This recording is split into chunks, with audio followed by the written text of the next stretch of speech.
use 15 years of experience in assisting PIP claimants to help you get the benefit that you're entitled to.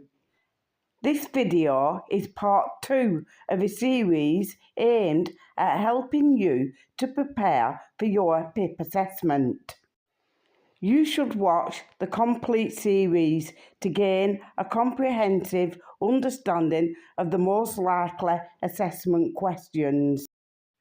This segment explores the most common questions asked when it comes to hobbies, pastimes, pets, and your social life. I will explain 3 essential topics.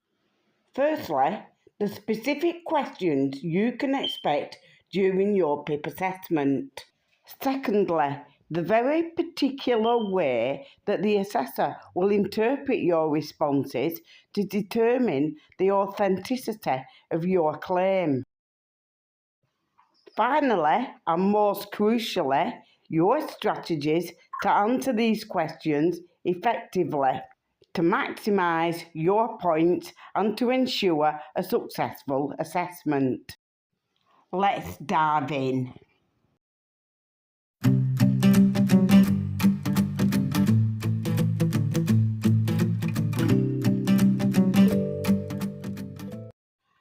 During the consultation, the assessor is likely to want to get an overall view of your lifestyle, and they will ask you a number of questions that go something like this. What are your hobbies? Do you use social media? Do you keep pets? How do you do your shopping? Do you have internet banking? Do you get out to see friends? Do you have a garden? How many people live at your house? And these questions may go on and on. Who cleans up at your house? Do you have a job? Do you use a mobile phone? Some assessors may ask the same question repeatedly, and that may make you feel uncomfortable. So why does the assessor ask these questions?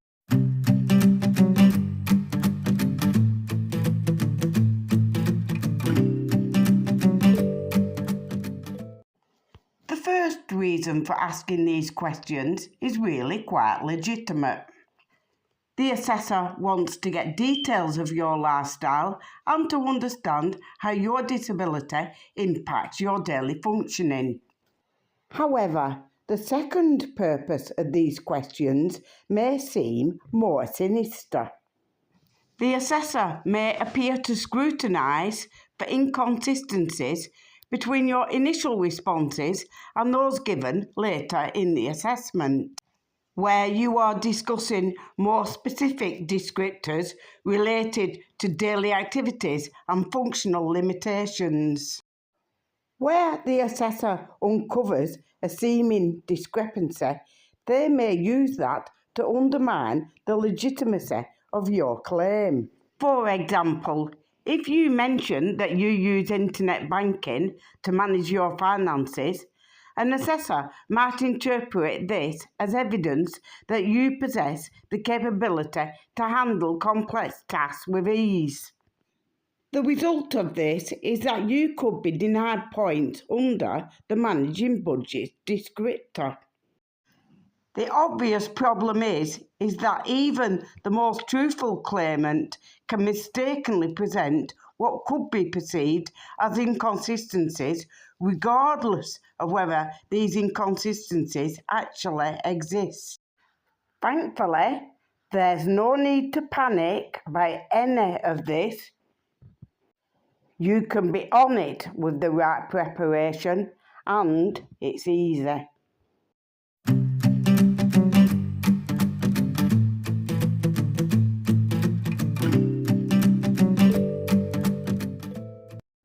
Perhaps the simplest way to help you is to go through some do's and don'ts.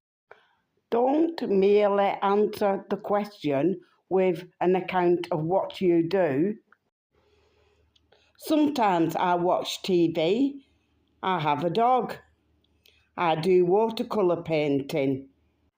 It's better to tie every activity you mention closely with your disability. For example, I watch TV, but I need to use a particular chair and I support myself with cushions. Don't forget to add aspects of the activity that you can't manage. I still can't watch TV for very long, and I rarely get to the end of a programme in one sitting. My health condition makes that too uncomfortable.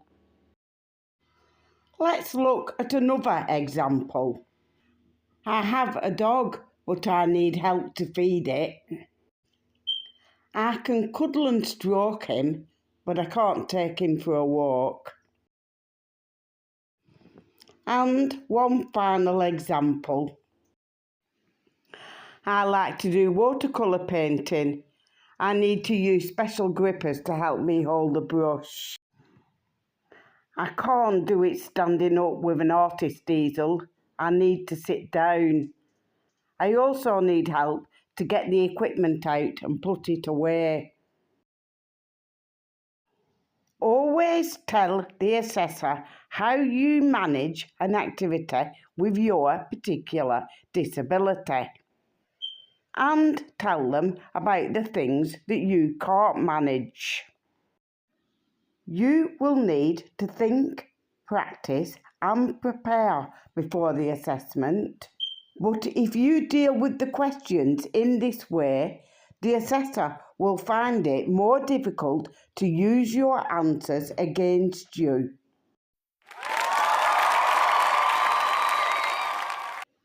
I hope this video helps you to win your PIP claim.